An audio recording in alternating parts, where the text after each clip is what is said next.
तो कैसे हैं आप सभी लोग। एक बार फिर से वेलकम है आपका मेरे YouTube channel study with Yogesh में। कल हमने रुद्रप्रयाग जिले का पहला भाग देखा था। उम्मीद करता हूँ आपके समझ आया होगा। आज जो आपका होगा उसका आगे को हम देखेंगे, और जो आपका होमवर्क वाला पोर्शन है जो मैं परीक्षावाणी टारगेट रखा है 10 जनवरी तक, आप 10 मार्च तक आपका कंप्लीट हो जाए, उसका जो कल वाला चैप्टर था उसको आज फिर से उसी को कंप्लीट करना। थोड़ा सा वो लेंदी चैप्टर है, जबकि भूगोल के अंदर आपको क्या पढ़ने हैं, भारत के प्रमुख दर्रे आप कंप्लीट कर लेना। भारत की नदियां आप पहले पढ़ चुके हैं, आज आपको भारत के प्रमुख दर्रे उसको मैप में भी आपको दिखाना होगा, ठीक है।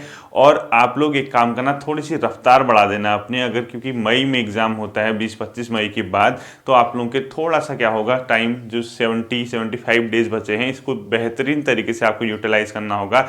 तो जो घटना चक्र की मैं आपको बता रहा था, प्ले स्टोर से डाउनलोड कर लेना, उसका नाम है घटना चक्र 2021 जीएस पॉइंटर। इस प्रकार से कुछ लिखा होगा उसमें पुराने क्वेश्चन आपको देखने को मिलते हैं, वो बेहतरीन आपके लिए हो सकती है। जीएस को थोड़ा सा ज़्यादा टाइम देना। साथ ही साथ टेलीग्राम पे जो नहीं जुड़ा है, स्टडी विथ योगेश नाम से आप सर्च करना, या @स्टडी विथ योगेश नाम से आप सर्च करना, आपको टेलीग्राम ग्रुप मिल जाएगा।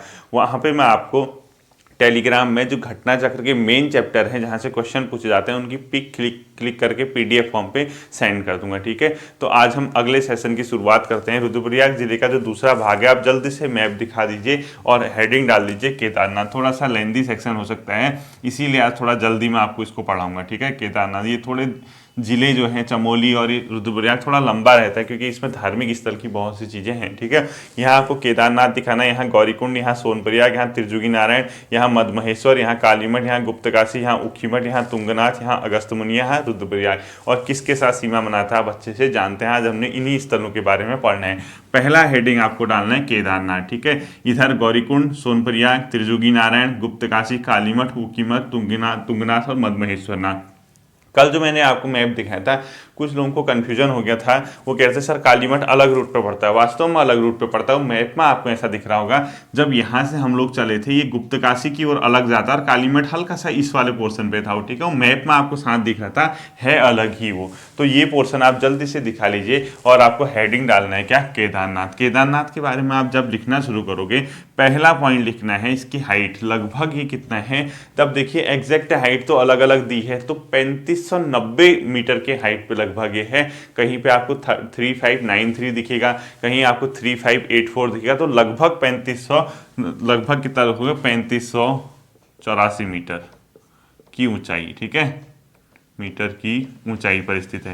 यानी समथिंग इतना है, कहीं इसको 3593 भी दिया है, कहीं 3584 दिया है, तो अलग अलग दिया है। तो अप्रॉक्स आपको इतना रखना है कि 3590 मीटर के समथिंग इसकी हाइट है। और ये जो है आपका, इसको ध्यान रखना केदारनाथ की ऊंचाई पर, ठीक है। ये जो है अपने आप में, यहाँ कौन सी नदी थी मैंने आपको कल दिखाया था, मंदाकिनी नदी के तट पे। दूसरा पॉइंट लिखोगे मंदाकिनी के तट पे, मंदाकिनी नदी के तट पे ये अवस्थित था, ठीक है। मंदाकिनी नदी तट के अवस्थित के अलावा इसका जो महत्व है, ये केदारनाथ का इतना ज़्यादा गढ़वाल में महत्व है कि इसी के वजह से गढ़वाल का प्राचीन नाम केदारखंड भी पड़ा था, ठीक है। तो अगला पॉइंट लिखो, इसकी महत्वता की वजह से, या इसकी इंपोर्टेंस, यानी इसकी जो क्या थी, वैल्यू है, इसकी महत्वता की वजह से गढ़वाल का प्राचीन नाम केदारखंड भी था, ठीक है। तो पॉइंट लिखोगे गढ़वाल का प्राचीन नाम केदारखंड इसी की वजह से, केदारखंड पूरा लिखना आप लोग, ठीक है। गढ़वाल का प्राचीन नाम इसी की वजह से क्या पड़ा था, केदारखंड भी था। किसकी वजह से, केदारनाथ की वजह से। ये जो केदारनाथ है, ये शिव के जो 12 ज्योतिर्लिंग हैं, यानी शिव के जो अलग अलग स्थानों पर 12 ज्योतिर्लिंग हैं, उनमें से एक है। तो अगला पॉइंट लिखोगे, शिव के 12 ज्योतिर्लिंगों में से एक, 12 ज्योतिर्लिंगों में से एक, ठीक है। शिव के जो 12 ज्योतिर्लिंग हैं अलग अलग स्थानों पर, उनमें से क्या है, ये एक है। पूरा पॉइंट लिखना है आपको। शिव के 12 ज्योतिर्लिंगों में से 11वां या एक है, या जो इंपॉर्टेंट है, ठीक है। अब आता है इसके निर्माण की बात। इसका निर्माण किसने किया था? केदारनाथ मंदिर के निर्माण को लेकर कोई स्पष्ट जानकारी नहीं है, कुछ पता नहीं चलता कि इसका निर्माण किसने किया और कब किया, ठीक है। ये पहले से ही विद्यमान था। अब आजकल के इतिहासकार कैसे बता पाएंगे, बताओ। पुरातत्विक साक्ष्य भी उतने नहीं है, सब मान्यताओं पे आधारित है। कोई कहता है कि पांडव वंश का जन्मेजय था, उसने इसका निर्माण किया। कहीं पे लिखा होगा शंकराचार्य ने इसका जीर्णोद्धार किया। राहुल सांकृत्यायन जी इसके जो निर्माण का टाइम है 10वीं से 12वीं शताब्दी के आसपास बताते हैं। तो निर्माण को लेकर इसकी कोई स्पष्ट जानकारी नहीं है, ठीक है। तो निर्माण लिखो डैश डैश करके लिखना, मान्यता के अनुसार, मान्यता है बस, ठीक है, मान्यता है। और मान्यता के अनुसार क्या है, पांडव वंश के जन्मेजय द्वारा, पांडव वंश के जन्मेजय के अनुसार, वंश के जन्मेजय द्वारा, जन्मेजय द्वारा। अब ये कोई फिक्स नहीं है, ठीक है, ये कोई इसने अब कोई पूछेगा केदारनाथ का निर्माण किसने किया, जन्मेजय ने किया, ऐसा मत कह देना, वो कोई फिक्स्ड नहीं है, आप डायरेक्ट आंसर देने से बचना। तो ये बताया जाता है, जबकि इसका जीर्णोद्धार जो था, वो जो रिपेयरिंग थी, वो किसने की थी, शंकराचार्य द्वारा। तो अगला पॉइंट लिखोगे, जीर्णोद्धार किसके द्वारा किया गया था, शंकराचार्य द्वारा। मैं इसको इरेज भी कर रहा हूँ ऊपर से, देखते रहना, ठीक है। तो इसका जो जीर्णोद्धार किया था वो किसने किया था, शंकराचार्य ने। जीर्णोद्धार किसने किया था, शंकराचार्य, शंकराचार्य के द्वारा इसका क्या किया गया था, जीर्णोद्धार किया गया था। इतना आप लोग पहले नोट कर लीजिए। अब देखिए, ये जो है अपने आप में कुछ पर्वतों से घिरा पड़ा है, कुछ इलाके इसके आसपास के पर्वत हैं, जिसमें खर्चाखंड है, भरतखंड है व केदारखंड है। तो अगला पॉइंट लिखोगे, खर्चाखंड, भरतखंड व केदारखंड नामक पर्वतों से घिरा है, ठीक है। तो अगला पॉइंट क्या लिखोगे आप, खर्चाखंड, भरतखंड व तीसरा केदारखंड पर्वतों से घिरा है। खर्चाखंड प्लस भरतखंड व केदारखंड पर्वतों से घिरा है, केदारखंड पर्वतों से घिरा है, पूरा लिखना। यानी जो इस इलाके में है, इस प्रकार के पर्वत आपको दिखेंगे, खर्चाखंड, भरतखंड व केदारखंड, इन्हीं से क्या हुआ है, अपने आप में घिरा हुआ है, ठीक है। अब देखिए, मेन चीज जो यहाँ पे आते, यहाँ पे जो मंदिर निर्माण की जो शैली है, उस शैली का नाम है अपने आप में या तो कत्यूर शैली बोलिए या तो नागर शैली बोलिए। अभी समझाता हूँ इसमें क्या है, ठीक है। शैली लिख लीजिए, किस स्ट्रक्चर या किस शैली में बना है, या तो आपको कत्यूर लिख लीजिए, कत्यूर शैली, या इसी को ब्रैकेट में नागर शैली, नागर शैली। ये अब बहुत से लोग, जैसे मैंने पहले भी एक वीडियो बताई थी बागेश्वर वाली में, वहां भी कमेंट वगैरह कर रहे थे, सर कत्यूर है या नागर है, इस पर कंफ्यूजन हो गया। देखिए, नागर शैली, भारत में मंदिर निर्माण की 3 शैलियां प्रचलित है, नागर शैली, द्रविड़ शैली और वेसर शैली। अब ये जो नागर शैली है, इसके मंदिरों का जो स्ट्रक्चर होगा, अपने आप में कुछ विशिष्ट उसके लक्षण होंगे। वेसर शैली के अपने कुछ होंगे, द्रविड़ शैली के अपने कुछ होंगे, वो तो अलग से टॉपिक है हमारा, जब मंदिर शैली पढ़ाऊंगा। तो आप ये मान के चलिए, जो उत्तर भारत में है, वो उत्तर भारत में नागर शैली चलती है, और उसी का एक पार्ट है कत्यूर शैली, कोई अलग नहीं है, वो सेम ही है, लगभग सिमिलरिटी दोनों में है। आप नागर शैली को ही बाद में क्या बोला गया, कत्यूर, क्योंकि कत्यूरियों ने नागर शैली को अपनाया था, और उस नागर शैली को अपनाने के कारण कत्यूरियों ने द्वारा जो मंदिरों को बनाए गए थे उत्तराखंड में, वो कत्यूर शैली कहा गया, तो है वो नागर शैली ही। अब डायरेक्ट क्वेश्चन उत्तराखंड के हिसाब से कत्यूर आता, तो आप कत्यूर की ओर चले जाना, ठीक है। तो शैली कौन सी है इसकी, कत्यूर या नागर शैली, आपको ये भी नोट करना है।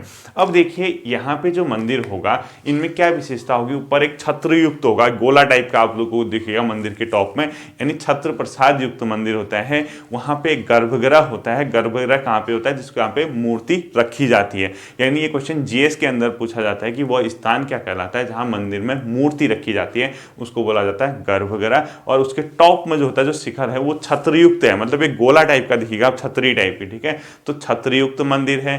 गर्भगृह में यहाँ पे क्या देखने को मिलेगा, एक त्रिकोण आकृति की, यानी ट्राइंगल टाइप का दिखेगा, और ट्राइंगल की ग्रेनाइट की एक क्या दिखेगी आपको, आपके लिंग दिखेगा, यानी ग्रेनाइट शिला भी दिखेगी। तो यहाँ पे लिख लो, अगला पॉइंट छत्रयुक्त मंदिर है, छत्रयुक्त मंदिर है ये, ठीक है, इसमें छत्रयुक्त है। अगला पॉइंट लिखोगे, गर्भगृह में, गर्भगृह। अब गर्भगृह क्या होता है, जिस स्थान पे मूर्ति स्थापित की जाती है उसको बोलते हैं गर्भगृह, ठीक है। तो अगला पॉइंट लिखोगे, गर्भगृह में एक ग्रेनाइट की क्या है, यहाँ पे शिला है, यानी गर्भगृह में त्रिकोण आकृति का ग्रेनाइट का शिला है।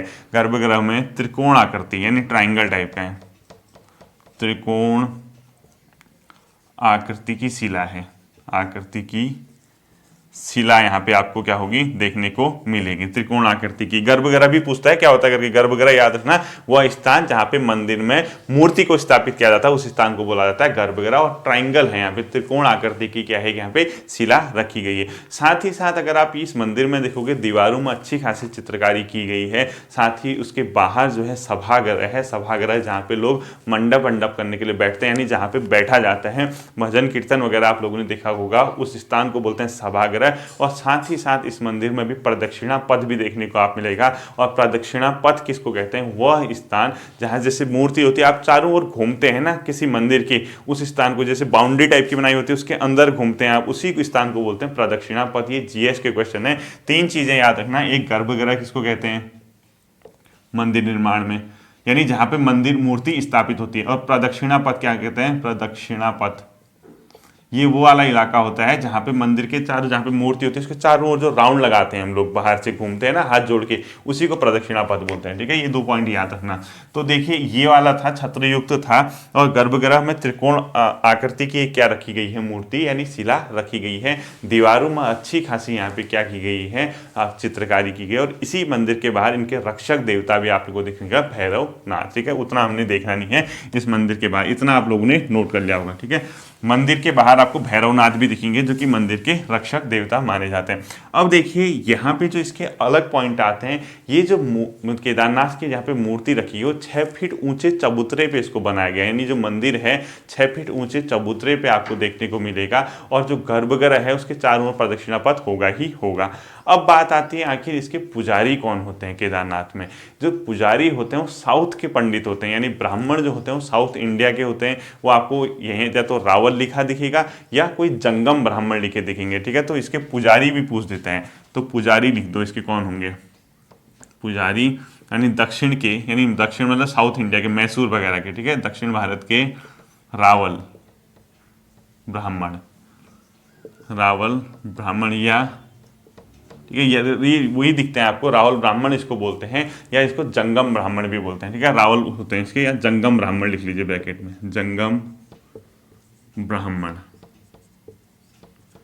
यहाँ क्या होगा आपको देखने को मिलेगा, पुजारी इसके होते हैं। अब देखिए इसके बारे में अदर जो पॉइंट आते हैं, यहाँ पे 2 चीजें और आपको बहुत फेमस देखने को मिलेगी। 2 कुंड हैं, उनके नाम आपको पता होना चाहिए, शिव कुंड और रुधिर कुंड। और जो शिव कुंड है वो तो ठीक है, जो रुधिर कुंड है उसका कलर लाल पानी उसमें दिखता है। और ये क्वेश्चन जी वैसे पूछा जाता है कि रुधिर कुंड कहाँ पर अवस्थित है? केदारनाथ के पास है। तो अगला पॉइंट लिखो, यहाँ पर 2 प्रसिद्ध कुंड शिव कुंड व रुधिर कुंड है। 2 प्रसिद्ध कुंड शिव कुंड प्लस रुधिर कुंड है। और रुधिर कुंड के ब्रैकेट में आप लोग क्या लिखोगे? लाल रंग। रुधिर मतलब खून होता है ना, उसका रंग कैसा होता है? लाल होता है। तो रुधिर कुंड का मतलब है लाल रंग। ठीक है, रुधिर कुंड। अगर आपसे ये पूछता है कभी कि रुधिर कुंड कहाँ अवस्थित है, आप बताओगे केदारनाथ के पास, यानी रुद्रप्रयाग जिले में। 2 कुंड यहाँ पे है, साथ ही साथ 2 यहाँ पे आपको सरोवर देखने को मिलेंगे। एक का नाम है गांधी सरोवर, जिसको बोलते हैं आप चौराबाड़ी ताल, और दूसरे को आपको क्या बोल यहाँ पे मिलेगा? वासुकी ताल। मोस्ट इंपोर्टेंट कर देना, गांधी सरोवर, गांधी सरोवर ब्रैकेट में लिखना चौराबाड़ी ताल, चौराबाड़ी। अब गांधी जी की अस्थियां वस्तियां वाला जो क्वेश्चन है वो बताऊंगा तुम्हें। ठीक है, चौराबाड़ी ताल और तो प्लस एक तो आप लोगों की गांधी सरोवर कहाँ स्थित है? रुद्रप्रयाग में, इसी केदारनाथ के पास है। चौराबाड़ी ताल इसको बोलते हैं, गांधी सरोवर। साथ ही साथ यहाँ पे वासुकी ताल है, दूसरे का नाम लिख लीजिए वासुकी ताल, वासुकी ताल। ये 2 के 2 ताल यहाँ पर अवस्थित हैं, चौराबाड़ी ताल और वासुकी ताल। ठीक है, ये क्वेश्चन आपका इंपॉर्टेंट है। अब देखिए जो यहाँ पे है केदारनाथ की जो मूर्ति है, यानी शिव की जो प्रतिमा है वो पंचमुखी है। इसको मोस्ट इंपोर्टेंट कर देना। यहाँ पे जो मूर्ति है शिव जी की वो कैसी है? पंचमुखी। तो अगला पॉइंट लिखना, शिव मूर्ति यहाँ पर जो है पंचमुखी है, 5 मुख है उसमें। शिव मूर्ति डैश करके इसको मोस्ट इंपोर्टेंट कर देना, पंचमुखी, पंचमुखी यानी 5 मुख वाली शिव की यहाँ पे आपको क्या देखने की मिलेगी? मूर्ति। अगर आपसे पूछता है किस स्थान पे शिव के किस धाम में शिव मूर्ति पंचमुखी देखने को मिलती है? केदारनाथ में। या पूछेगा केदारनाथ में शिव मूर्ति कितनी मुखी है? पंचमुखी है। ठीक है, गांधी सरोवर और वासुकी ताल किसके पास है? केदारनाथ के। गांधी सरोवर को क्या किस अन्य नाम से जाना जाता है? चौराबाड़ी ताल। और शिव कुंड और रुधिर कुंड कहाँ देखने को मिलते हैं आपको? रुधिर कुंड लाल रंग वाला, ये इसी केदारनाथ के पास है। अब देखिए यहाँ पर जो निर्माण है उसका तो स्पष्ट है नहीं। इस स्थान पे शिव के किस भाग की पूजा होती है? मोस्ट से मोस्ट इंपोर्टेंट कर देना, पृष्ठ भाग की, यानी पीठ वाले पोर्शन की यहाँ पे शिव की पूजा होती है। तो अगला पॉइंट लिखो, इस स्थान पर शिव के पृष्ठ भाग की पूजा होती है। इसको मोस्ट इंपोर्टेंट कर देना, पृष्ठ भाग की पूजा। मोस्ट इंपोर्टेंट कर देना इसको, यानी इसको पीठ बोलते हैं, ठीक है, जो बैक पोर्शन होता है, यानी इस स्थान पे शिव के पृष्ठ भाग की पूजा होती है, इसको इंपोर्टेंट कर देना। पूरा सेंटेंस लिखना, इस स्थान पे शिव के पृष्ठ भाग यानी पीठ की पूजा होती है। अब ये क्यों होती है, देखिए, ये सिर्फ मान्यता है कि जैसे जो कुरुक्षेत्र में युद्ध हुआ था, पांडवों ने अपने सगे संबंधियों को मारा था, या कौरव वगैरह जो युद्ध हुआ था, बहुत से लोग मरे थे उसमें, पांडवों को पछतावा हुआ, वो शिव से माफी मांगने के लिए, शिव को खुश करने के लिए गए, शिव उनसे नहीं मिलना चाहते थे, शिव बच के निकले, भागते भागते बैल का रूप ले लिया और केदारनाथ वगैरह इस इलाके में पहुंचे। उसके बाद शिव क्या करते, अलग अलग स्थानों पे उनका मतलब जो समा गए, धरती में समा गए, धरती में समा गए। तो जब वो समा रहे थे, जो पीठ वाला भाग, जो ऊपर वाला पोर्शन है, वो ऊपर ही रह गया। उस स्थान पे किसकी पूजा की गई, केदारनाथ की गई, यानी शिव के पृष्ठ भाग की। यानी जो पंच केदार हैं, यानी शिव के जो अलग अलग पोर्शन है बॉडी के, वो अलग अलग जगह पर मिले, ये सिर्फ मान्यता है। साइंटिफिक कॉज कितना सही है कितना गलत है मैं उस पर नहीं जाऊंगा, सिर्फ मान्यता है, ठीक है। तो शिव का जो पीठ वाला पोर्शन था वो केदारनाथ पे रह गया, इसीलिए इस भाग पे पृष्ठ भाग की क्या की जाती है, पूजा की जाती है। और यहीं पे अन्य भागों की पूजा लिखना, केदारनाथ में नहीं आएगा, अन्य भागों की पूजा, अन्य भागों की पूजा कहाँ होती है, ठीक है। याद रखना, पंच केदार में पहला केदार है केदारनाथ, इसको पंच केदारों में पहला केदार कहा जाता है। अन्य भागों की पूजा कहाँ पे की जाती है, वो होना चाहिए, तुंगनाथ में की जाती है। ये जो तुंगनाथ है या मदमहेश्वर नाथ है, तुंगनाथ में की जाएगी भुजाओं की पूजा। याद रखना, क्वेश्चन ऐसे ही पूछेगा, पंचप्रयाग में तुंगनाथ में किसकी की जाती है, भुजाओं की। और ये कहाँ पड़ता है आपका, रुद्रप्रयाग में ही पड़ता है, रुद्रप्रयाग जिले में। दूसरा मदमहेश्वर नाथ में किसकी की जाती है, महेश्वर नाथ में नाभि की पूजा की जाती है शिव की। ये क्वेश्चन ऐसे मैच करने को पूछेगा। और दो अलग अलग जब पढ़ते हैं, वो चमोली में पढ़ते हैं दो केदार, एक का नाम है कल्पेश्वर, एक का रुद्रनाथ। कल्पेश्वर में कल्प यानी बालों की, कल्पेश्वर केस की, ठीक है, कल्पेश्वर में केस की पूजा होती है, केस की। और लास्ट क्या है, रुद्रनाथ, रुद्रनाथ में देखो भुजाओं की, नाभि की, केस की और मुंह की पूजा की जाएगी। ये क्वेश्चन ऐसे ही पूछेगा।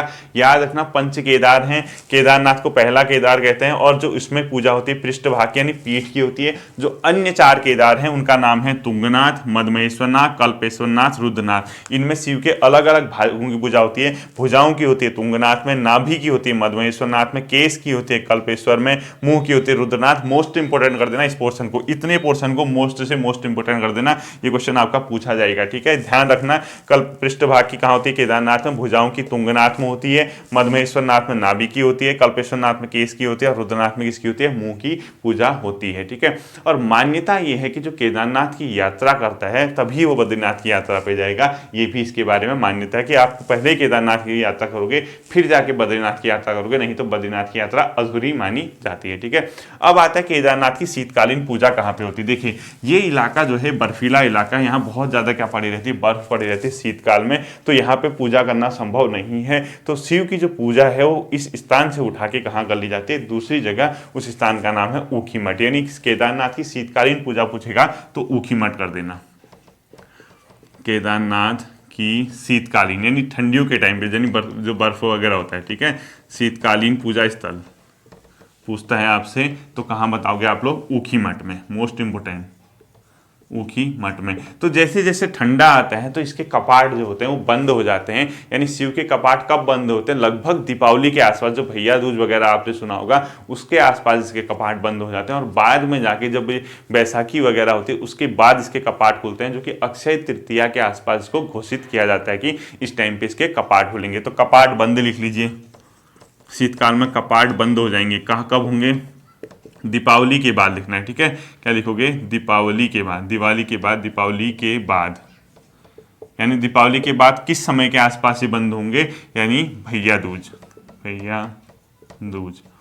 और पुनः जब खुलेंगे, पुनः ओपन कब होंगे, पुनः खुलना कब खुलेंगे, ये लगभग बैसाखी के आसपास इसकी घोषणा होती है, बैसाखी, ठीक है। और कब होती है, 13-14 अप्रैल के आसपास से खुलना शुरू हो जाएंगे, बैसाखी के आसपास, ठीक है। 13-14 अप्रैल इसमें अक्षय तृतीया जब होती है उस टाइम घोषणा की जाती है कि इस टाइम खोलेंगे। और ओंकारेश्वर मंदिर है कहीं यहीं ऊखीमठ के आसपास, वो वहाँ के जो समिति है केदारनाथ मंदिर समिति, वो इसको क्या करती है, तय करती है कि किस समय ये खोलना है। तो ये किसके बारे में था, केदारनाथ के बारे में फैक्ट था। अगला हेडिंग आप लोगों को लिखना है, वो लिखिए। हेडिंग डालनी है मद महेश्वर। ठीक है, हम ये जैसे पंच केदार हैं, पहला केदारनाथ हो गया, अगला मद महेश्वर हो गया। थोड़ा सा मैं स्पीड बढ़ाऊंगा क्योंकि लेंदी वीडियो हो जाएगी वरना। मद महेश्वर, ठीक है, साथ साथ ही आप मेरे नोट्स बनाते रहना। मद महेश्वर नाथ यानी ये द्वितीय केदारनाथ के नाम, द्वितीय केदार के नाम से जाना जाता है। जैसे पंच केदार हैं, पहला केदार कौन सा हो गया, केदारनाथ हो गया, द्वितीय कौन सा हो गया, मद महेश्वर। तो पहला पॉइंट लिखिए द्वितीय केदार। द्वितीय केदार यानी जो सेकंड केदार है वो किसको कहते हैं, मद महेश्वर नाथ को कहते हैं। ठीक है, और ये किस जिले में, अगर आपसे पूछते हैं आप बताओगे रुद्रप्रयाग जिले में है। ये जो है अपने आप में एक शिखर है, यहीं पे चौखंबा शिखर की चोटी पे, यानी ये किस में है, चौखंबा शिखर पे, चौखंबा शिखर पर। यानी ये अगर आपसे पूछता है मद महेश्वर नाथ किस शिखर पे है, आप बताओगे चौखंबा शिखर की चोटी पे मद महेश्वर नाथ अवस्थित है। इसके अलावा यहाँ पे शिव के किस भाग की पूजा की जाती है, आपको मैंने बता दिया, नाभि की पूजा की जाती है। ठीक है, तो यहाँ पे लिखो शिव के नाभि की पूजा, नाभि की पूजा। ये क्वेश्चन बहुत इंपॉर्टेंट है, ये आपके पेपर में पूछे जाएंगे। ठीक है, शिव के नाभि की यहाँ पे पूजा होती है। और इसके अलावा जो है यहाँ पे जो शीतकाल है, इसके अब मद महेश्वर नाथ हैं, अब यहाँ पे भी शीतकाल के टाइम बर्फ वगैरह पड़ेगी तो यहाँ पे पूजा करना संभव नहीं होगा। तो इनकी जो शीतकाल की पूजा होती है ये भी कहाँ होती है, ऊखीमठ में। तो अगला पॉइंट लिखो मद महेश्वर नाथ की शीतकालीन पूजा ऊखीमठ में। शीतकालीन पूजा पूरा लिखना, मद महेश्वर नाथ की शीतकालीन पूजा ऊखीमठ में कहाँ होती है, ऊखीमठ। ठीक है, शीतकालीन पूजा इसकी भी कहाँ होती है, ऊखीमठ में अवस्थित होती है। ये मंदिर भी अपने आप में क्या है, छत्र युक्त हैं, ऊपर से एक छत्र टाइप का दिखेगा। और साथ ही साथ इस मंदिर का वर्णन स्कंद पुराण के 47वें और 48वें अध्याय में भी किया है। ठीक है, अगला पॉइंट लिखो छत्रयुक्त। छत्रयुक्त आप समझ जाओगे कि छत्रयुक्त है। और साथ ही साथ लिख लीजिए स्कंद पुराण के, स्कंद पुराण के 47 और 48 में। ठीक है, 47,48 अध्याय में वर्णन, इस मंदिर का अध्याय में वर्णन है। ये आपका किसके बारे में हो गया, मद महेश्वर। मद महेश्वर को क्या कहलाता है, द्वितीय केदार कहलाता है पंच केदारों में। कहाँ स्थित है, रुद्रप्रयाग में। किस शिखर की चोटी पे, चौखंबा शिखर। किसकी पूजा की जाती है, शिव के नाभि की। शीतकालीन पूजा कहाँ होती है, ऊखीमठ में, क्योंकि यहाँ बर्फ पड़ेगी तो पॉसिबल नहीं है। ये मंदिर भी अपने आप में छत्रयुक्त है और स्कंद पुराण के 47वें और 48वें अध्याय में इसका क्या किया गया है, वर्णन किया गया है। ठीक है, ये आपका मद महेश्वर नाथ। अगला जो तृतीय केदार आता है, जब हमने पहला केदारनाथ पढ़ा, दूसरा मद महेश्वर पढ़ा, तीसरा केदारनाथ पढ़ते हैं हम तुंगनाथ। तो हेडिंग डालिए आप लोग तुंगनाथ। क्या डालोगे, तुंगनाथ। ये अपने आप में तृतीय केदार है। ठीक है, द्वितीय की जगह यहां पे क्या कर दोगे, तृतीय केदार। क्या लिख दोगे, तृतीय केदार के नाम से जाना जाता है। कौन सा, तुंगनाथ जाना जाता है, तृतीय केदारनाथ। ये जो है अपने आप में चंद्रशिला शिखर पे अवस्थित है। बहुत बढ़िया यहाँ पे मतलब स्थान है, बहुत सुंदर जगह है। मुझे भी जाना था कभी यहाँ पे चंद्रशिला। ठीक है, चंद्रशिला शिखर पर, चंद्रशिला शिखर पर ये है अवस्थित है। ठीक है, ये आप लोगों ने नोट कर लिया होगा। तीसरा आता है, किस चीज की यहाँ पे पूजा होती है, मैंने बताया था भुजाओं की यहाँ पे पूजा होती है। शिव के हाथ या भुजाओं की पूजा होती है। तो नाभि की जगह क्या लिखोगे, भुजा या हाथ की पूजा, भुजाओं की पूजा। भुजा की पूजा यानी हाथ की उनकी पूजा होती है। किसके, तुंगनाथ में शिव के भुजाओं की पूजा होती है। इसके अलावा यहाँ जो शीतकालीन पूजा होती है इनकी, ये होती है मक्कू मठ में। ये ऊखी मठ नहीं है, ये मक्खू मठ यहीं पे ऊखी मठ के ही पास एक जगह पड़ती है, उसका नाम है मक्कू मठ। ये ऊखी मठ की जगह आप लोग लिखोगे मक्कू मठ। क्या लिखोगे, मक्कू मठ में। ठीक है, ये शीतकालीन जो पूजा होती है इनकी मक्खू मठ में होती है। तो बताओ, तुंगनाथ तृतीय केदार नाम से चंद्रशिला शिखर पे पूजा, भुजा की इसमें पूजा होती है। शीतकालीन पूजा इनकी मक्खू मठ में होती है। उत्तराखंड का सर्वाधिक ऊंचाई पे अवस्थित ये क्या है, मंदिर है। यानी उत्तराखंड में सर्वाधिक ऊंचाई पे अवस्थित उत्तराखंड का मंदिर है। 3600 समथिंग है, 360 कुछ है, मैं आपको बता दूंगा। आप ये हाइट वाइट के चक्कर में मत पड़ना, आपको किताबों में दुनिया भर की जगह आपको मिल जाएगा। आपको सिर्फ ये याद रखना कि सबसे ज्यादा हाइट पे अवस्थित है। ठीक है, शीतकालीन पूजा मक्कू मठ में होती है। और इसको या लिखोगे, अगला पॉइंट है सर्वाधिक ऊंचाई पे, उत्तराखंड में सर्वाधिक ऊंचाई पर स्थित मंदिर। उत्तराखंड का सर्वाधिक ऊंचाई पर स्थित मंदिर, सर्वाधिक ऊंचाई पर स्थित मंदिर, स्थित मंदिर है। ठीक है, ये आप लोगों का इतना हो गया। यानी तृतीय केदार चंद्रशिला शिखर पे भुजा की भुजा, शीतकालीन पूजा मक्कू मठ में, और मक्कू मठ वहीं पे है, ठीक है। यहीं पे आप मक्कू मठ दिखाओगे ऊखी मठ के पास। उत्तराखंड का सर्वाधिक ऊंचाई पे स्थित अवस्थित मंदिर कौन सा है, अगर आपसे पूछता है आप लोग बताओगे ये तुंगनाथ। और यहीं पे आपका एक बुग्याल है जिसका नाम है चोपता बुग्याल, बहुत प्रसिद्ध बुग्याल है चोपता।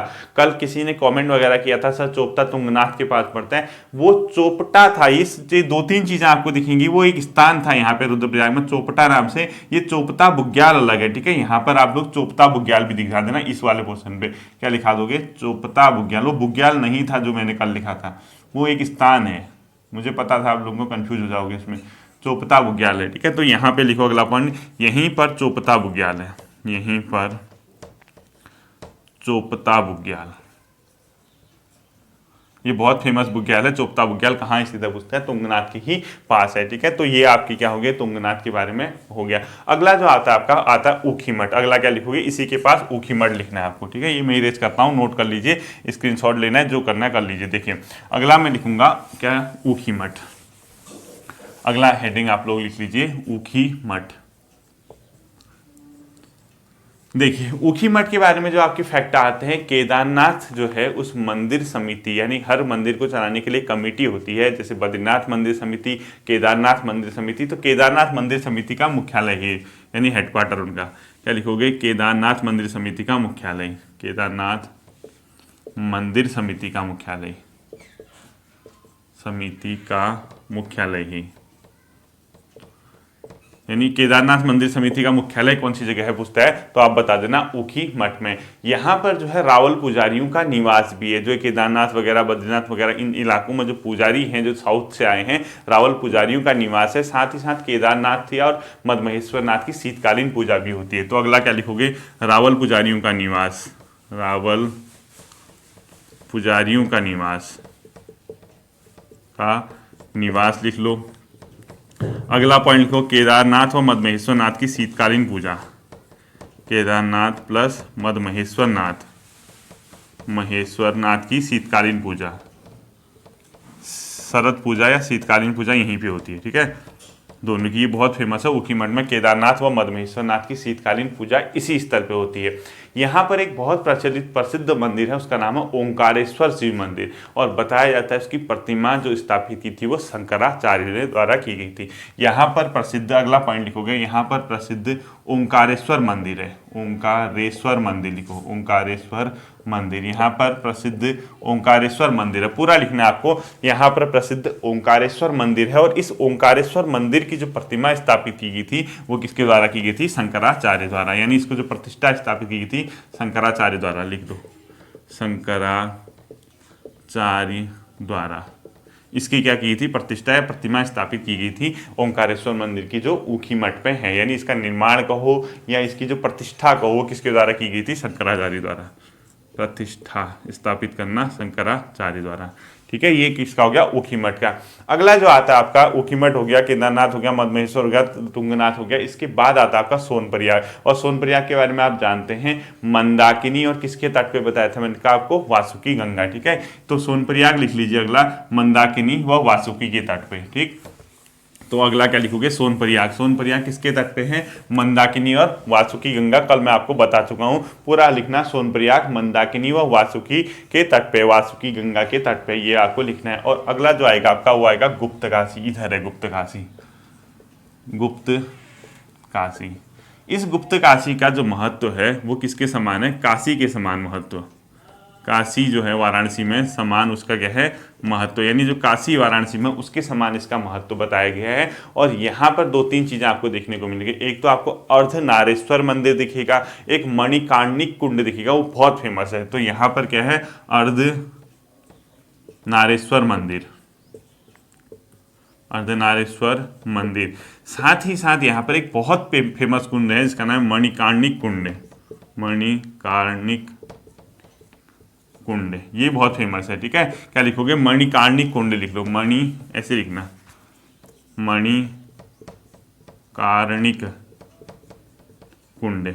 मणिकर्णिक कुंड कहाँ है पूछता है आपसे, आप बताओगे गुप्तकाशी में। और ये इसलिए प्रसिद्ध है और मान्यता के अनुसार इसमें ये माना जाता है कि गंगा और यमुना इसी से निकलती है। वो सिर्फ मान्यता है और मैंने मान्यता से हमेशा आपसे कहा है कि मान्यता और साइंस को लिंक मत करना, ठीक है। मणिकर्णिक भी लिखा हो सकता है, मणिकर्णिक भी लिखा हो सकता है, तो मणिकर्णिक कुंड यहाँ पे है। और मान्यता लिख लीजिए ब्रैकेट में, गंगा प्लस यमुना का उद्गम, गंगा प्लस यमुना का उद्गम। मान्यता लिखना बस, ये नहीं कि सर ने हमें गंगा यमुना मणिकर्णिक कुंड से पढ़ा रखा है, सिर्फ मान्यता है, ठीक है। यहीं पे गुप्तकाशी में। और यहाँ पर एक विश्वनाथ मंदिर भी है जहाँ पर जो काशी से जो लिंग है यानी उनका उसको विराजमान किया है, यानी विश्वनाथ मंदिर काशी विश्वनाथ का लिंग विराजमान है। तो यहाँ पर एक पॉइंट और लिखोगे, विश्वनाथ मंदिर भी है, विश्वनाथ मंदिर।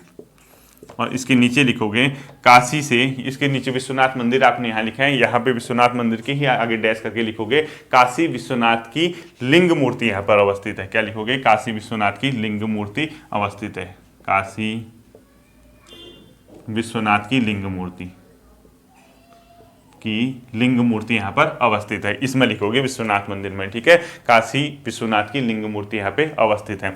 अगला जो आता है आपका वो आता है गौरी कुंड। कौन सा आता है, गौरी कुंड। ये है गौरी कुंड। गौरी कुंड कहाँ है, इसी मार्ग पे है और बताया जाता है कि ये केदारनाथ का अंतिम बस स्टेशन है। यानी गौरी कुंड क्या है, अंतिम बस स्टेशन। जब आप कहाँ जाओगे, केदारनाथ की ओर जाओगे, तो केदारनाथ जाते समय केदारनाथ का अंतिम बस स्टेशन लिख लीजिए। साथ ही साथ यहाँ पे गर्म जल का कुंड है जहाँ पे जो श्रद्धालु है वो क्या करते हैं, स्नान करते हैं। और यहीं पे एक मंदिर देखने को मिलेगा जिसका नाम है गौरी देवी का मंदिर। और ये भी बताया जाता है कि पार्वती ने यहाँ पे शिव के लिए वरण मांगा था, वरण किया था इसी स्थान पे। और प्रसिद्ध राधा कृष्ण का मंदिर भी यहाँ पे आपको देखने को मिलेगा। तो गौरी कुंड में क्या लिखोगे, अंतिम बस स्टेशन किसके लिए, केदारनाथ जाने के लिए। अंतिम बस स्टेशन किसके लिए, केदारनाथ के लिए, ठीक है। दूसरा यहाँ पर एक गर्म कुंड है जहाँ पे क्या करते हैं, श्रद्धालु स्नान करते हैं। तीसरा लिखोगे, मान्यता है कि पार्वती ने शिव का यहाँ पे वरण किया था, पार्वती ने शिव वरण यहीं पर किया था, शिव वरण, ठीक है,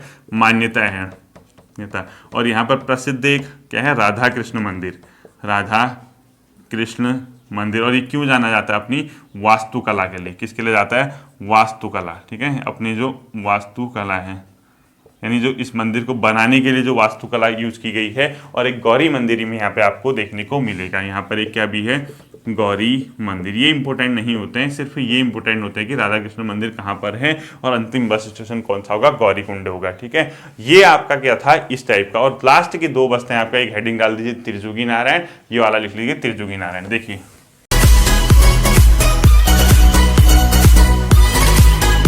होगी आपने त्रिजुगी नारायण, ठीक है। ये क्यों फेमस है, मान्यता के अनुसार इसी स्थान पे शिव और पार्वती का विवाह हुआ था जिसमें विष्णु साक्षी रहे थे। सिर्फ मान्यता है, ठीक है। तो मान्यता लिखोगे, अब हुआ था नहीं हुआ था ये तो पता नहीं, लेकिन मान्यता है शिव पार्वती विवाह इसी स्थान पे हुआ था, पार्वती विवाह। और उसके जो साक्षी बने थे, विष्णु की साक्षी बने थे, यानी विष्णु उसके क्या थे, साक्षी थे, ठीक है। विष्णु की उपस्थिति में इसका विवाह हुआ था। ये इनकी मान्यता है सिर पे। यहाँ पर एक जो फेमस चीज़ है, यहाँ पे एक अखंड ज्योति हमेशा जलती रहती है, यानी एक ज्योति है वो हमेशा इस मंदिर पे जलती रहती है। यहाँ पे क्या लिखोगे, अखंड ज्योति है। यहाँ पर क्या है, एक अखंड जो कभी नहीं बुझती, ठीक, अखंड ज्योति यहाँ पर अवस्थित है, अखंड ज्योति त्रिजुगी नारायण में।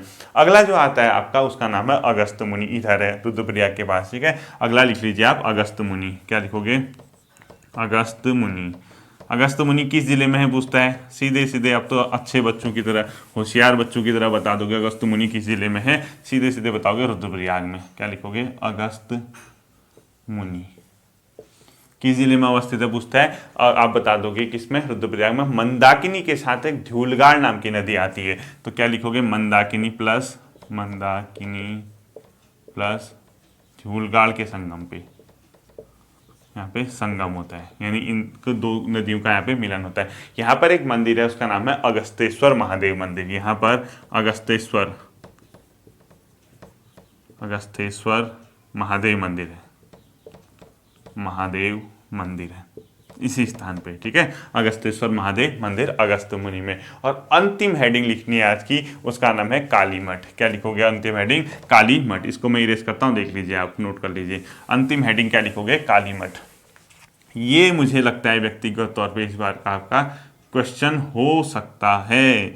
ये जो है अपने आप में एक तांत्रिक सिद्धपीठ है, यानी तंत्र मंत्र टाइप का, कुछ समझ नहीं आता, थोड़ा रहस्यमय टाइप का है। यहाँ पर इसको तांत्रिक सिद्धपीठ माना जाता है।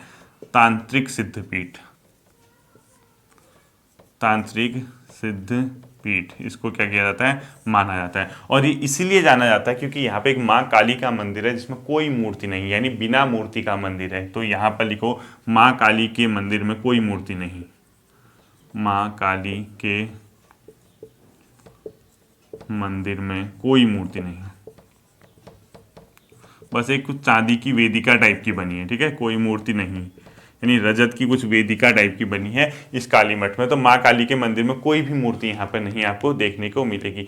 यहाँ पर एक मंडवा यानी सरस्वती नदी बहती है, अब वो हल्की फुल्की है, लुप्तप्राय टाइप की है, तो लिख लीजिए मंडवा या सरस्वती नदी यहाँ पे बहती है। और लास्ट आप लोगों ने लिखना है, इसमें लिख लो मंडवा और ब्रैकेट में सरस्वती नदी। अब बहुत बड़ी नहीं है, ठीक है, वो छोटी छोटी होगी, अब है नहीं है, लुप्त होगी, जो वहाँ का होगा उसी को पता होगा।